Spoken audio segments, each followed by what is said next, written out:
Eclesiastes 3, versículo 1 ao versículo 8. E o título aqui do capítulo 3 diz: há para todas as coisas um tempo determinado por Deus. Vamos ler, diz assim, versículo 1 ao versículo 8. Tudo tem o seu tempo determinado, e há tempo para todo propósito debaixo do céu.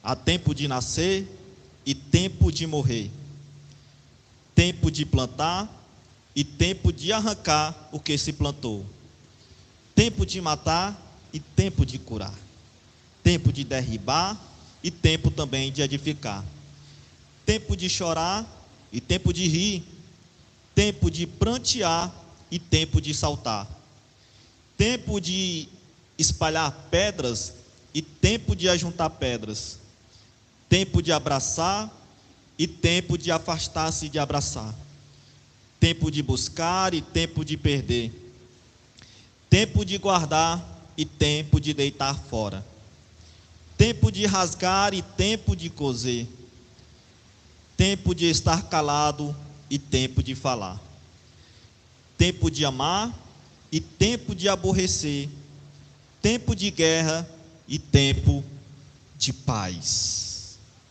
Amém? Irmãos, e um dos objetivos ao nós ler essa mensagem, estes versículos, é mostrar como na vontade de Deus, meus irmãos, a nossa vida, ela é construída de ciclos de experiências que vão e experiências que vêm diante da nossa jornada. Quando nós nos conscientizarmos dessas coisas, nós podemos ajustar adequadamente a nossa expectativa a respeito da experiência da vida. E nós não desanimamos, pelo contrário, nós se tornamos mais compreensíveis, porque Deus, Ele de soberanamente governa a nossa vida e move as nossas experiências. E assim, meus irmãos, nós não perdemos de vista quem é o Senhor em meio às mais experiências que a vida nos reserva.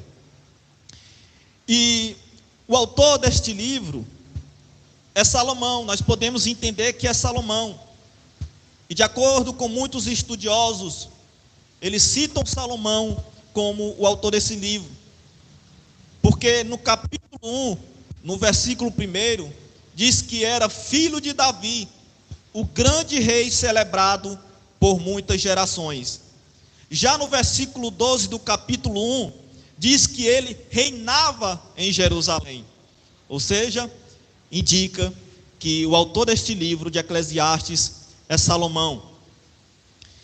E de acordo também com os estudiosos, tudo leva a crer que este livro tenha sido escrito por volta de 940 anos antes de Cristo. E o assunto, nós podemos perceber que é sempre a respeito do tempo e de vaidades, diz o pregador, tudo é vaidade. Então, irmãos, Salomão, através dos anos da sua vida, ele teve muitas experiências. Não diferentemente, meus irmãos, da nossa experiência pessoal que nós temos, Salomão, ele passou pela fase da infância. Essa fase, meus irmãos, da onde mais produzimos fantasias. Mas deixando logo depois a fase da infância, Salomão, ele entrou na fase da adolescência, que é a fase dos sonhos, das comparações, das conjecturas. Então ele também chega na fase, meus irmãos, da juventude, onde ele projeta a sua vida, ou seja, é na juventude que nós desenhamos como será o nosso futuro.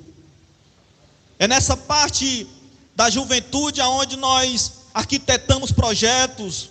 Quando nós chegamos já na fase da maturidade, é onde nós passamos a viver várias realizações. E depois nós chegamos na fase da velhice, que é a fase das reflexões. Porque agora nós podemos, meus irmãos, olhar para trás e contemplar tudo que nós vivemos. E é nessa fase da velhice que fazemos construções sábias a respeito da vida. Salomão passou pela fase da infância, onde ele produzia muitas fantasias. Ele chegou na sua fase da adolescência, que é a fase dos sonhos, começava a sonhar. Chegou na fase da juventude, onde ele desenhou o seu futuro, planejou, e logo depois, na fase da sua maturidade, ele pôde viver várias realizações. E já na fase da velhice, é onde construímos sábias atitudes a respeito da nossa vida. E Salomão, meus irmãos, neste livro, ele está vivendo justamente esses tempos da velhice, onde a sabedoria e a reflexão da vida está bem mais construída. E é nessa fase da vida, meus irmãos, que ele olha para trás e ele começa a tirar algumas conclusões importantes para tentar salvar as gerações que estão se aproximando. E no capítulo 1 e versículo 2, nós vemos experiências que Salomão passou. Curiosamente, meus irmãos, você vai encontrar uma frequência intensa de verbos que se encontram no passado.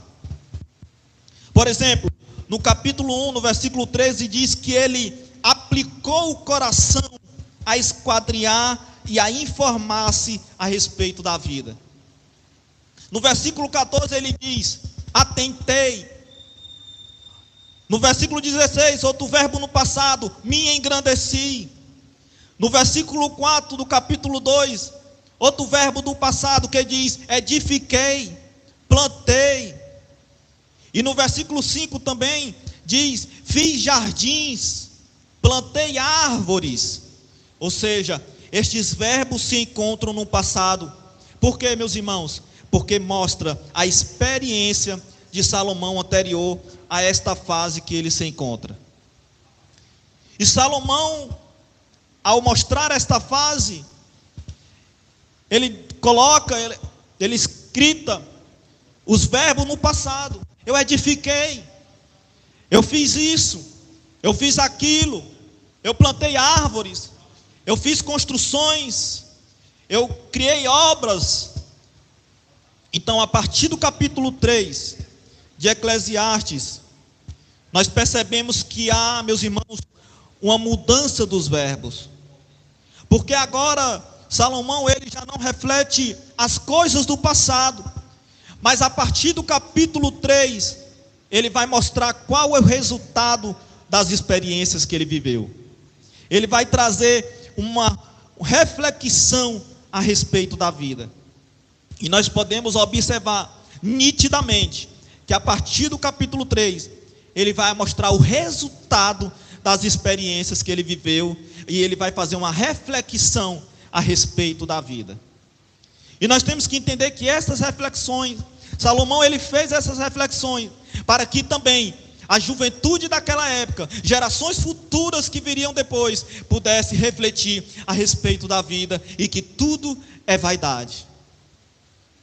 E talvez, meus irmãos, uma das maiores reflexões que Salomão fez em todo o livro de Eclesiastes, é que existem coisas que valem a pena lutar, e vale a pena você se dedicar.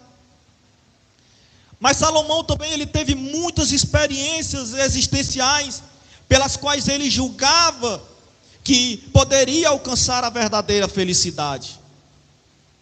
Não é diferentemente de nós, meus irmãos. Nós julgamos muitas experiências que nós achamos que podemos alcançar através de certas experiências a verdadeira felicidade. E nós podemos observar que o mundo nos dias de hoje, ele tem corrido atrás de experiências, tentando alcançar a verdadeira felicidade.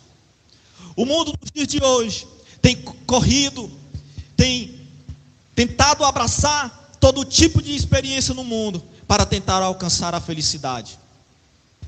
E por exemplo, meus irmãos, no capítulo 1 Ele diz no versículo 16, olha o que Salomão disse: eis que me engrandeci e sobrepujei em sabedoria. E nós podemos entender que, se tem algo, meus irmãos, que Salomão tentou alcançar, foi a sabedoria. E ele se tornou um homem de extrema sabedoria, mais do que muita gente dos seus dias. Algo que Salomão procurou e conseguiu alcançar foi a sabedoria. E Salomão se tornou o homem mais sábio daquela época dos seus dias. No capítulo 2, meus irmãos, no versículo 4, vai dizer que ele construiu grandes obras. Salomão, ele começou a construir vários projetos, grandes obras, mas também ele adquiriu muitas riquezas. Salomão foi um homem riquíssimo, porque soube bem aproveitar o seu tempo, e ele se tornou sábio e adquiriu muitas riquezas. Mas ele também, meus irmãos, procurou vários outros tipos de prazeres, como nós vemos também que ele procurou prazeres nas mulheres. Salomão procurou todo tipo de felicidade na vida. Mas agora, neste capítulo 3, ele faz uma reflexão, meus irmãos, a respeito da vida. E uma das reflexões que ele faz está amparada por aquilo que ele vai deixar claro, por exemplo, no versículo 8 do capítulo 1. Diz assim, é só você virar a página, no capítulo 8, no versículo 8 do capítulo 1, diz assim: todas as coisas são canseiras tais, que ninguém as pode espremer. Os olhos não se fartam de ver, nem se enchem os ouvidos de ouvir. Também no capítulo 2, do versículo 11, do capítulo 2, ele diz: considerei todas as obras que fizeram as minhas mãos, como também o trabalho que eu com fadigas havia feito, e eis que tudo era vaidade, e correi atrás do vento. Irmãos, depois de tudo que ele viveu durante a sua vida, nós podemos perceber que a conclusão que Salomão chega é que, quando ele chega na velhice, a conclusão que ele chega é que ele correu atrás de vaidades, coisas que não valem a pena correr atrás, coisas que não fazem sentido algum. E quantas pessoas, meus irmãos, têm gastado o tempo que Deus tem lhe dado com coisas que não vale a pena você correr atrás? Quantas pessoas têm desprezado o seu tempo correndo atrás de coisas inúteis desta vida? Tem corrido atrás de coisas que não vai agregar nenhum valor espiritual na sua vida. E nós temos que entender, meus irmãos, que no final de tudo isso, no final da nossa vida, não podemos levar essas coisas com a gente. Já no capítulo 3 ainda, Salomão, ele começa a alegar para as futuras gerações conselhos que podem salvar aqueles que se sentem seduzidos, atraídos, puxados por experiências que não passam de vaidade na vida. Então, meus irmãos, eu quero dividir os versículos 8, o versículo 1 ao versículo 8 que nós lemos, em duas partes. A primeira parte é o versículo 1. É quando aqui Salomão, ele vai declarar a soberania de Deus no tempo e nas experiências humanas. E do versículo 2 ao versículo 8, ele vai mostrar diversas experiências da vida e como essa soberania de Deus age no meio de todas elas. Então vamos observar aqui o versículo 1 do capítulo 3. Salomão ele escreveu assim: tudo tem o seu tempo determinado, e há tempo para todo propósito debaixo do céu. Então, meus irmãos, há duas questões que eu quero destacar neste primeiro versículo. Primeiro, Salomão ele começa dizendo tudo, ou seja, essa é a esfera da atuação divina. E deixa claro a entender a nós que nada está fora do governo de Deus. Tudo, meus irmãos, tudo, tanto o homem como os animais, a natureza, obedecem à sua vontade, pois todos estão debaixo do governo soberano de Deus. Tudo está sobre o controle de Deus. Nada pode mudar o tempo de Deus na nossa vida. Nada pode mudar o ciclo da atuação do governo de Deus. Tanto na natureza, nos animais, na nossa vida, nada foge do controle de Deus. E o segundo detalhe, meus irmãos, que eu gostaria de destacar neste versículo, é que diz que Deus determinou tempo para todas as coisas, e que há propósito para cada uma dessas coisas. Deus, Ele não apenas determinou um tempo, mas Ele também determinou um propósito. Tudo que Deus faz tem um propósito nessa vida. Se nós estamos aqui neste momento, nesta manhã, é porque Deus tem um propósito. Se você planejou uma viagem, e esta viagem foi cancelada porque aconteceu algo na sua família, é porque Deus tem um propósito, porque Deus não queria que você viajasse. Se você marcou para ir para uma festa, um aniversário, alguma coisa e não deu certo, é porque Deus tem um propósito, não era a permissão de Deus que você chegasse lá. Se você foi para uma entrevista, até fez a entrevista, mas não lhe chamaram, é porque Deus tem um propósito naquilo, ou seja, Deus ele pode estar preparando algo melhor para você. Tudo tem um propósito de Deus nessa vida.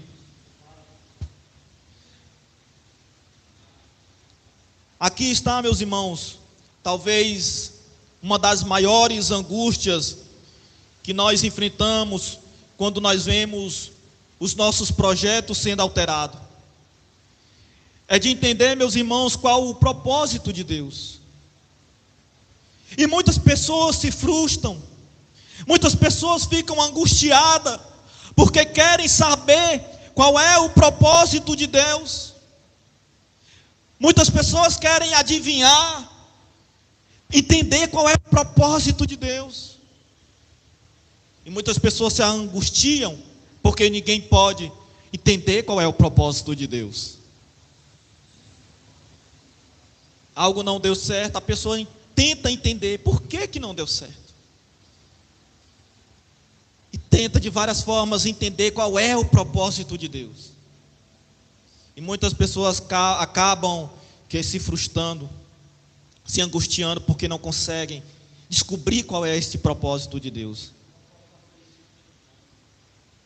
Mas, meus irmãos, nós temos que ter uma certeza que, mesmo nós sem entender, conhecer qual é os propósitos de Deus, é a certeza que nós somos amparados e consolados com a verdade de que Ele, Deus, soberanamente, está nos dirigindo um passo. É por isso que nós somos amparados. Entender que Deus ele está soberanamente nos dirigindo os nossos passos. É isso que nós devemos estar amparados nas Escrituras Sagradas. Está amparado na palavra de Deus. Está amparado que Deus é o Todo-Poderoso e que Ele, em meio à nossa caminhada, está dirigindo os nossos passos, a nossa caminhada. Já, meus irmãos, do versículo 2 ao versículo 8, nós vemos aqui as diversidades das experiências humanas, todas elas sendo planejadas por Deus. Ou seja, nenhuma dessas experiências, nenhuma delas se acomoda. Tudo se move. Deus, Ele planejou as coisas, meus irmãos, de tal maneira que não há espaço para a acomodação humana nenhuma na vida. E quando nós achamos que é tempo de alegria, de repente, meus irmãos, tudo desaba. Tudo muda. E aí, meus irmãos, nós somos conduzidos a buscar a Deus, nós buscarmos o consolo de Deus, chorar diante de Deus. De repente, no seu local de trabalho está indo tudo bem, você está financeiramente bem, e de repente, tudo desaba. Você está fazendo plano na sua vida, e o plano que você está planejando, está indo de acordo com o seu plano, está indo de acordo com a sua meta, mas de repente tudo desaba, tudo começa a sair de fora dos seus planos, da sua meta. E aí, meus irmãos, é neste momento que nós somos conduzidos a buscar a Deus, o consolo de Deus, chorar diante de Deus, se humilhar, prantear diante de Deus. E nós vemos nestes versículos que tudo vai acontecendo de acordo com o plano de Deus. Nada foge do controle de Deus, do tempo de Deus.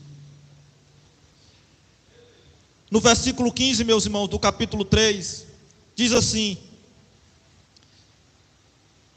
o que é, já foi, e o que há de ser também já foi. Deus fará renovar-se o que se passou. Ou seja, meus irmãos, Ele fará renovar esse ciclo que a vida nos impõe. Isso que Salomão escreveu não ficou parado no tempo, não se acomodou no tempo. Ainda, meus irmãos, enquanto tivermos vida, assim haverá o tempo de nascer, o tempo de morrer. Haverá o tempo de plantar e haverá também o tempo de arrancar. Nada se acomodou no tempo. Tudo ainda acontece pela ação de Deus. Então, meus irmãos, nós aprendemos que a vida, ela não é apenas a experiência das coisas positivas para as experiências negativas. E nós podemos observar, no versículo 2, diz assim, há tempo de nascer e tempo de morrer. Tempo de plantar e tempo de arrancar. E já no versículo 3, já vai começar com a experiência negativa, indo para uma experiência positiva. Olha aí, no versículo 3, tempo de matar, há o tempo de matar, mas há também o tempo de curar. Outra experiência negativa indo para a positiva. Tempo de derribar e tempo de edificar. Então nós aprendemos que a vida não é apenas a experiência das coisas positivas para as experiências negativas, mas também, meus irmãos, é a experiência negativa para aquelas que são positivas. Assim, na nossa vida, há experiências na nossa vida que nós temos que entender, meus irmãos, que está dando tudo errado, mas de repente Deus, Ele faz uma mudança e tudo passa a dar certo. Não é apenas das experiências positivas para as negativas, mas também Deus faz das experiências negativas para que elas se tornem positivas na nossa vida. E se você está passando por uma experiência negativa na tua vida, se você está espiritualmente passando uma experiência negativa, você está fraco espiritualmente, desanimado espiritualmente, Deus, Ele pode transformar essa experiência negativa, essa frieza espiritual, no fortalecimento espiritual na tua vida. Essa experiência negativa da tua vida, da tua família, Deus, Ele pode reverter o quadro e tornar uma experiência positiva.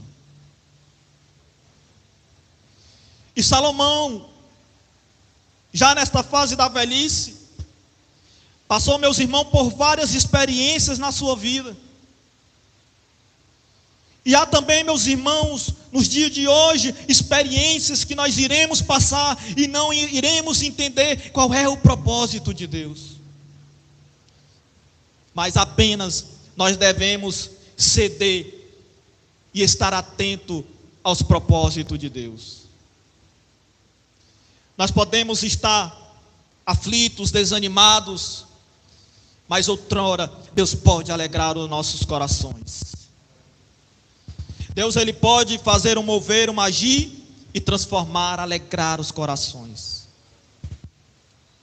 Deus, Ele pode pegar pessoas que estão neste momento passando experiências negativas num leito de um hospital e fazer com que esta pessoa saia de lá curada.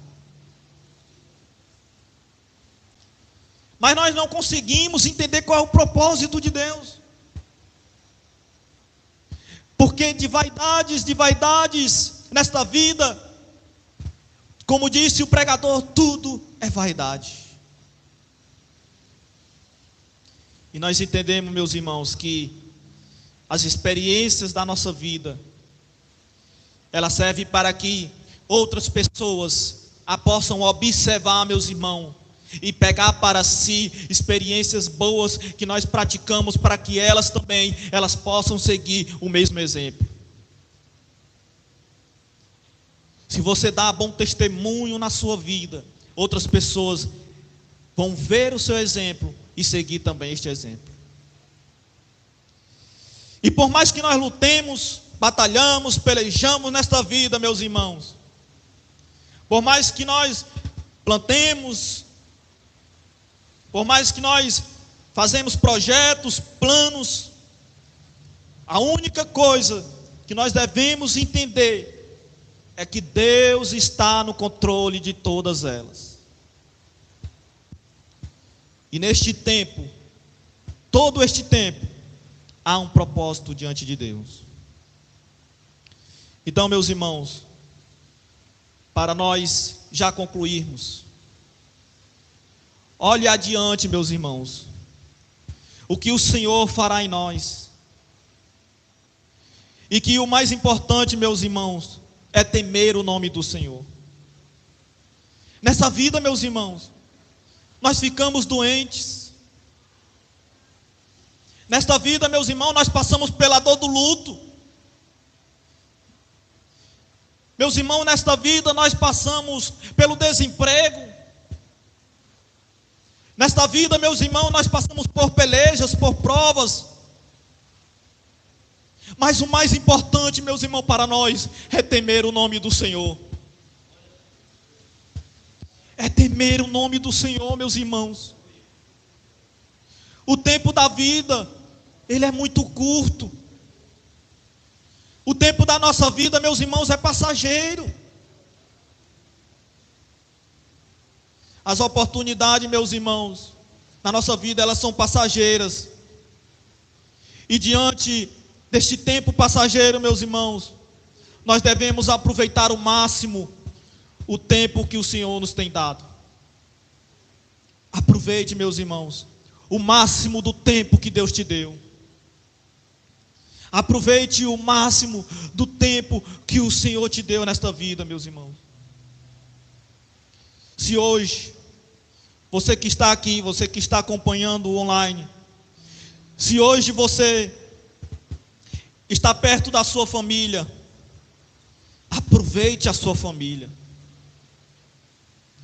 Se hoje você tem saúde, meus irmãos, aproveite o máximo da sua saúde. Se hoje você que está aqui, está ouvindo online, está casado, aproveite o máximo do seu casamento. Aproveite o máximo do que você está tendo a oportunidade hoje. E você que está acompanhando pela transmissão, se você está numa igreja herege, se você está na igreja do falso profeta, você tem aberto seus olhos e entendido essa palavra, e você tem observado que o lugar que você está não é o lugar que Deus quer para você, que você está comungando, dando crédito ao falso profeta, e você sente no seu coração: Senhor, eu sei que aqui esta palavra, que este falso profeta está aí, anunciando, pregando, não é a verdade. Saia, aproveite a oportunidade que Deus está te dando. E creia que o Senhor está no mínimos detalhes da nossa vida. Creia nisso, meus irmãos. E confie que Deus está nos mínimos detalhes da nossa vida. Amém?